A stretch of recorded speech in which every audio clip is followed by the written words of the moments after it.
வணக்கம் நண்பா. இது உங்கள் ரெஸ்லிங் ஃபேமிலி 2.0. இன்னைக்கு ரொம்ப ஒரு இன்ட்ரெஸ்டிங்கான ஒரு நியூஸை பற்றி தான் இன்னைக்கு இந்த வீடியோவில் நம்ம பார்க்க போகிறோம். அதாவது இந்த ஃபைனல் பாஸான த ராக்கு வந்து நம்மளுடைய ஜான்சனாவுக்கு வந்து துரோகம் பண்ணிடுவார் அப்படிங்கிற மாதிரி இப்போ ஒரு மிகப்பெரிய ஒரு அப்டேட் இன்டர்நெட்டில் போயிட்டுருக்கு. அதாவது எரிக் பிஷப் வந்து இப்போ வந்து ஒரு விஷயத்த வந்து வெளியிட்டுட்டார். அதாவது ஒரு விஷயத்த வந்து ஓப்பனாக சொல்லிட்டார். அதாவது ஓப்பன் டாக்காகவே அந்த விஷயத்த சொல்லிட்டார். அதாவது அது என்ன அப்படின்னு கேட்டால், அதாவது ரெசல்மனியா 42ல் வந்து ஜான்சினா வெர்சஸ் ராக்குக்கான அன்டிஸ்பியூட்டட் WWE சாம்பியன்ஷிப் மேட்ச் தான் நடக்க போகுது. இந்த பிளான் தான் ரெசல்மனியா 42வோட மெயின் ஈவெண்ட்டாக இருக்கும் அப்படிங்கிற மாதிரியும் அந்த விஷயத்த ஓப்பன் டாக்காகவே சொல்லிட்டு போயிட்டார். இது எப்படி ப்ரோ நடக்கும், இதுக்கான சாத்தியங்கள் இருக்கா அப்படின்னு கேட்டால் மேபி இருக்குது. அது இல்லாமல் எரிக் பிஷப்பே சொல்லியிருக்காரு. அதாவது இப்போ நடக்க போகிற ரெசல்மனியா 41ல் ஜான்சினா வெர்சஸ் கோடி ரோட்ஸுக்கான அன்டிஸ்பியூட்டட் WWE சாம்பியன்ஷிப் மேட்ச் நடக்க போகுது. இதில் வந்து 100% வந்து ஜான்சினா தான் நியூ சாம்பியன் ஆக போகிறாரு. அது இல்லாமல் ரிக் ஃப்ளேரோட அந்த ஒரு ரெக்கார்டை வந்து ஜான்சினா வந்து கண்டிப்பாக முறியடிச்சிருவார் அப்படிங்கிற மாதிரி சொல்லியிருக்காரு.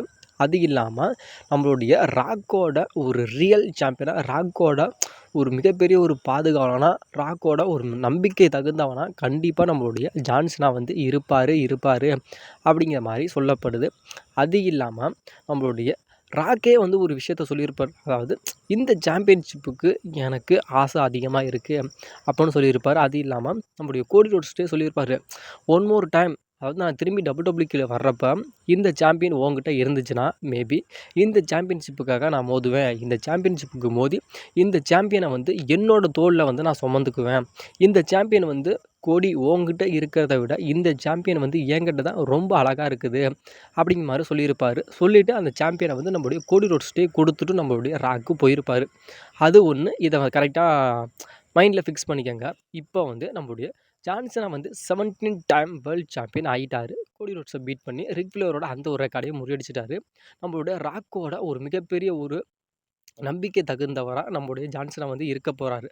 அதுக்கப்புறம் தான் கதையே ஆரம்பிக்க போகுது. அது இல்லாமல் நம்பிக்கை தகுந்த மாதிரி இருக்கிறாரு. அதாவது நம்முடைய ராக்கு சொன்னார்ல, நான் வந்து கண்டிப்பாக வந்து உன்னை சாம்பியன் ஆக்குறேன், நீ வந்து என்னோட ஒரு நம்பிக்கை தகுந்தவனா இரு அப்படின்னு சொன்னார். அதே மாதிரி நம்முடைய ஜான்சனாவும் இருக்கிறாரு. அது இல்லாமல் ராக்கு சொன்ன மாதிரி நான் வந்து உன்னை 17 டைம் வேர்ல்டு சாம்பியன் ஆக்குறேன் அப்படின்னு சொன்னார். அதே மாதிரி நம்முடைய ராக்கு வந்து நம்முடைய ஜான்சனாட்ட சொன்ன மாதிரியே 17 டைம் வேர்ல்டு சாம்பியனாக ஆக்கிட்டார். இதுக்கப்புறம் நம்மளுடைய ராக்கு சொல்ல போகிற ஒரு மிகப்பெரிய ஒரு பதில் என்ன அப்படின்னு கேட்டால், இந்த சாம்பியன்ஷிப் வந்து எனக்கு வேணும் ஜான்சனா அப்படிங்கிற மாதிரி நம்மளுடைய ராக்கு வந்து நம்மளுடைய ஜான்சனாட்ட கேட்கலாமா? கேட்டார் அப்படின்னு கேட்டால், நம்முடைய ஜான்சனாவுக்கும் நம்முடைய ராக்குக்குமான ஒரு ஃபியூடு வந்து அங்கே ஸ்டார்ட் ஆகிறதுக்கு மேபி வாய்ப்புகள் அப்படின்னு ரொம்ப அதிகமாகவே இருக்குது அப்படிங்கிற மாதிரி சொல்லப்படுது. இப்போ வந்து நம்முடைய ஜான்சனா வந்து எதனால் ஹீல்டனாக மாறினார் அப்படின்னு கேட்டால், சாம்பியன்ஷிப்புக்காக தான் நம்முடைய ஜான்சனா வந்து முழுக்க ஒரு ஹீல்டனாக மாறினார். நம்முடைய ஜான்சனா வந்து ஹீல்டனாக மாற்றினது யார் அப்படின்னு கேட்டால், அது முழுக்க நம்முடைய ராக்கு தான். அதே ராக்கால் தான் நம்முடைய ஜான்சனா வந்து ஃபேஸ்டனாகவும் ஆக போகிறாராம். அதே மாதிரி அந்த சாம்பியனுக்காக ஹில்டனாக மாறின ஜான்சனா அதே சாம்பியன்ஷிப்புக்காக ஒரு ஃபேஸ்டனாகவும் மாற போகிறாராம். அதாவது எப்படி சொல்கிறேன்னா, ஒரு பொருளை உருவாக்குனவனே அந்த பொருளை அழிக்கவும் போகிறானாம். அது ராக்கால் தான் நம்முடைய ஜான்சனா வந்து ஹில்டனாக மாறினார். அதே ராக்கால் நம்முடைய ஜான்சனா வந்து ஃபேஸ்டனாகவும் மாற போகிறாரு. அதே சாம்பியன்ஷிப்புக்காக நம்முடைய ஜான்சனா வந்து ஹில்டனாக மாறினார். அதே சாம்பியன்ஷிப்புக்காக நம்முடைய ஜான்சனா வந்து திரும்பி ஃபேஸ்டனாகவும் மாற போகிறாரு அப்படிங்கிற மாதிரி கரெக்டாக இப்போ வந்து சொல்லப்படுது. அது மேபி எதனால் அப்படின்னு கேட்டால், இப்போ நம்முடைய ராக் வந்து ஒரு மிகப்பெரிய ஒரு ஹீல்டு தான். அதுவும் ஒரு ஹீல்டனான ஒரு ரெஸ்லர் தான். இப்போ வந்து நம்முடைய ஜான்சனா வந்து ஒரு ஹீலாக தான் இருக்கார். ஹீல் விசஸ் ஹீல் வந்து அதிகமான மேட்சஸ் வந்து WWE வைக்க மாட்டாங்க. அதனால இப்போ வந்து நம்முடைய ஜான்சனாவை வந்து ஒரு ஃபேஸாக மாற்றலாம், ராக்கை வந்து ஹீல்டனாகவே இருக்கட்டும். அதாவது இவங்களுக்கான ஒரு ஃபியூடு போகிறப்ப ஜான்சனா வந்து ஒரு ஃபேஸாக இருப்பார், ராக் வந்து ஒரு ஹில்டனாக இருப்பார். ஜான்சனாவுக்கும் ராக்குக்கும் மேட்ச் நடக்கும். அதாவது சம்மர் ஸ்லாமில், இந்த வருஷம் சம்மர் ஸ்லாமில் இல்லை அதுக்கப்புறம் கூட, அதாவது க்ரௌன் ஜுவல் இருக்குது, அதுக்கப்புறம் மெயினான பேப்பர் எதுவோ இருக்குது சரிங்களா, அது அடுத்த பிரச்சனை. ஆனாலும் இவங்களுக்கான ஒரு மேட்ச் நடக்கும். ராக் விசஸ் ஜான்சனாவுக்கான அன்டிஸ்பியூட்டட் WWE சாம்பியன்ஸ் மேட்ச் நடக்கிறதுல இதில் வந்து நம்மளுடைய ஜான்சனா வந்து அவரோட சாம்பியனை வந்து லாஸ் பண்ணிடுவார் அப்படிங்கிற மாதிரி சொல்லப்படுது. இதில் எல்லா விஷயமே இல்லை, இதில் எல்லா ஸ்டோரியுமே ஃபினிஷ் ஆயிடுச்சு. ஃபஸ்ட்டு சொன்ன மாதிரி ஜான்சனாக்கிட்ட வந்து ராக்கு சொன்னது என்னன்னா, உன்னை வந்து நான் 17 டைம் வேர்ல்டு சாம்பியன் ஆக்குறேன் அப்படின்னு சொன்னார். அதே மாதிரி ஆக்கி முடிச்சிட்டாரு. ரிக் ஃப்ளேர் அந்த ஒரு ரெக்கார்டையும் முறியடிச்சிட்டாரு. ஹீல்டனாக இருந்த ஒரு ஃபேஸ்டனாக இருந்த ரெஸ்லர் வந்து ஹீல்டனாக மாற்றினார். அவரோட சாப்டர் ஆல்மோஸ்ட் வந்து ஒரு சக்ஸஸ்ஃபுல்லாக நம்முடைய ஜான்சனாவோட ஸ்டோரி முடிஞ்சிருச்சு. இங்கிட்டு வந்து நம்முடைய ராக்கை எடுத்துக்கிட்டோம் அப்படின்னா, ராக்கு சொன்னார், இந்த சாம்பியன் வந்து என்கிட்ட தான் வேணும். இந்த சாம்பியன் எனக்கு ரொம்ப ரொம்ப எனக்கு பிடிக்குது. இந்த சாம்பியனை வந்து என்னோட தோளில் வந்து நான் சுமக்கணும் அப்படிங்கிற மாதிரி ஆசைப்பட்டார். அதே மாதிரி இப்போ நம்முடைய ஜான்சனாவை பீட் பண்ணி நம்முடைய ராக் வந்து அன்டிஸ்பியூட்டட் WWE சாம்பியனாகவும் ஆயிட்டார். அதுக்கப்புறம் தான் திரும்பி இன்னொரு ஸ்டோரி வந்து ஆரம்பிக்க போகுது அப்படிங்கிற மாதிரி சொல்லப்படுது. அது இன்னொரு ஸ்டோரி என்ன அப்படின்னு கேட்டால், அந்த இடத்துல வந்து நம்மளோட அமெரிக்கன் நைட்மேன் கோடி ரோட்ஸ் வந்து அடுத்த நெக்ஸ்ட்டு சேலஞ்சராக நம்முடைய ராக்கு கூட இருக்கிறதுக்கு வாய்ப்புகள் அப்படிங்கிறது ரொம்ப ரொம்ப அதிகமாக இருக்குது அப்படிங்கிற மாதிரி சொல்லப்படுது. அது எப்படி அப்படின்னு கேட்டால், அதாவது நம்ம கோடி ரோட்ஸ் வச்சுருக்க அந்த அன்டிஸ்பியூட்டட் WWE சாம்பியனை பறிக்கணும் அப்படிங்கிறதுக்காக நம்மளுடைய ராக்கு வந்து யாரை தூண்டினார், அதை வந்து யாரை வந்து பயன்படுத்திக்கிட்டார் அப்படின்னு கேட்டால் நம்மளுடைய ஜான்சினாவை தான். ஜான்சினாவை பயன்படுத்தி தான் கோடி ரோட்ஸ் கிட்ட இருக்க அந்த ஒரு சாம்பியனை வந்து ராக் வந்து பறிமுதல் பண்ணார், பறிச்சிட்டாரு. அதுக்கப்புறம் நம்முடைய ஜான்சினா தான் சாம்பியனாக இருந்தார். ஜான்சினாட்டா இருந்து நம்முடைய ராக் வந்து பறிச்சிட்டாரு. அதாவது என்கிட்ட இருந்த சாம்பியனை வந்து ராக்கு கிட்ட நீ தூக்கி கொடு, அதாவது ஜான்சனா கிட்ட தூக்கி கொடுத்தா, ஜான்சனா கிட்ட இருந்த சாம்பியனை வந்து நீ எடுத்துக்கிட்ட, திரும்பி வந்து என்கிட்ட இருந்த சாம்பியன் வந்து திரும்பி எனக்கே வேணும் அப்படிங்கிற மாதிரி நம்முடைய கோடி ரோட்ஸ் சொல்லலாம். கோடி ரோட்ஸுக்கும் நம்முடைய ராக்குக்குமான அந்த ஒரு ஃபியூடு போகும். அந்த ஃபியூடு போகும் அப்படிங்கிறத விட பழைய கணக்குகளை வந்து அந்த இடத்துல வந்து ரீட்வீட் பண்ணுவாங்க அப்படிங்கிற மாதிரி சொல்லப்படுது. அதாவது WrestleMania 40 வந்து ரோமன் ரெயின்ஸுக்கும் நம்முடைய கோடி ரோட்ஸுக்கும் மேட்ச் வந்து ஃபிக்ஸ் பண்ணியிருந்தாலும் அதில் வந்து மெயின் ரோலாக யார் இருந்தால் அப்படின்னு கேட்டால் முழுக்க நம்முடைய ராக்கு தான் இருந்தார்.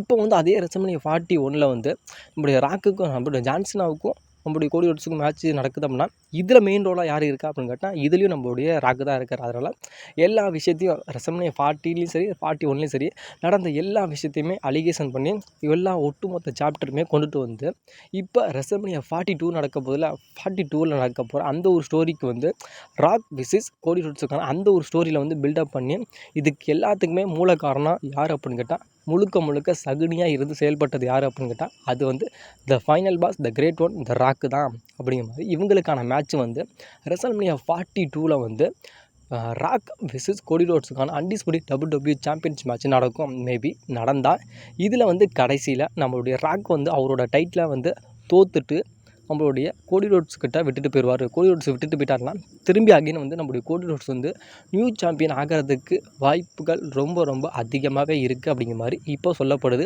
மேபி சொல்லப்படுது அப்படிங்கிறத விட எரிக் பிஷப்பை இப்போ வந்து இந்த விஷயத்த சொல்லியிருக்காரு. அதாவது இந்த விஷயத்த ராக் வந்து ஜான்சனாவை வந்து ஹில்டனாக மாற்றி ஜான்சனாவை வந்து 17 டைம் வேர்ல்டு சாம்பியன் ஆக்கினதாக இருக்கட்டும், அதுக்கப்புறம் ராக்கு கிட்ட இருந்து அந்த சாம்பியனை வந்து அதாவது ஜான்சனா கிட்ட இருந்து ராக் வந்து சாம்பியனை வாங்கினதாக இருக்கட்டும், அதுக்கப்புறம் ராக்கு சாம்பியன் ஆனதுக்கப்புறம் அதே ராக்கு கிட்ட இருந்த அந்த ஒரு சாம்பியனை வந்து கோடி ரோட்ஸ் வந்து ராக்கை பீட் பண்ணி திரும்பி அகைன் சாம்பியன் ஆனதாக இருக்கட்டும், இது மேபி எல்லாமே நடக்கும் அப்படிங்கிற மாதிரி எரிக் பிஷப்பே சொல்லியிருக்காரு. ஏன்னா எரிக் பிஷப் வந்து சொல்கிறாரு அப்படின்னு கேட்டால் ஒரு விஷயங்கள் நடக்கும், சில விஷயங்கள் நடக்காமல் கூட போகும். அதாவது 100%ல் 99% வந்து அவர் சொன்னது நடக்கும், 1% வந்து நடக்காமல் கூட மேபி போயிடும். ஆனாலும் இவர் சொல்லியிருக்கிற விஷயங்கள் நடக்குதா நடக்கலையா அப்படிங்கிட்ட மேபி வெயிட் பண்ணி வேணால் பார்க்கலாம்.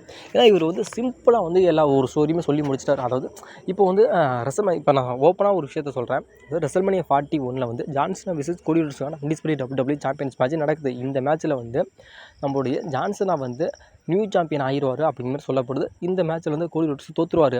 அப்படி ஜான்சனா வின் பண்ணிட்டார் அப்படின்னா 17 டைம் வேர்ல்டு சாம்பியன் ஆகிடுவார். அதாவது ரிக் ஃப்ளேரோட ரெக்கார்டை முறியடிச்சு ஜான்சன் வந்து 17 டைம் வேர்ல்டு சாம்பியன் ஆகிடுவார். இது ஃபஸ்ட்டு.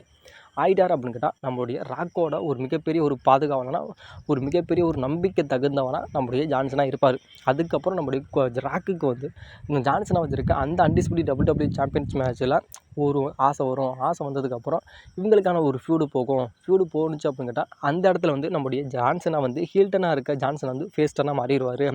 அதுக்காக ஃபேஸ் டர்னாக மாறிட்டார் அப்படின்னா நம்முடைய ராக் வந்து ஹீல்டனாக தானே இருக்கார். ஜான்சனாவுக்கும் ராக்குக்குமான மேட்ச் வந்து சம்மர் ஸ்லாமில் வந்து நடக்கிறதுக்கு வாய்ப்புகள் இருக்குது. அதாவது undisputed WWE champions match summer ஸ்லாமில் நடக்கிறதுக்கு வாய்ப்புகள் இருக்குது. அதில் வந்து நம்மளுடைய ஜான்சனாவை பீட் பண்ணி நம்மளுடைய ராக் வந்து நியூ சாம்பியன் ஆகிடுவார். அதாவது அன்டிஸ்பியூட்டட் WWE சாம்பியன் ஆகிடுவார்.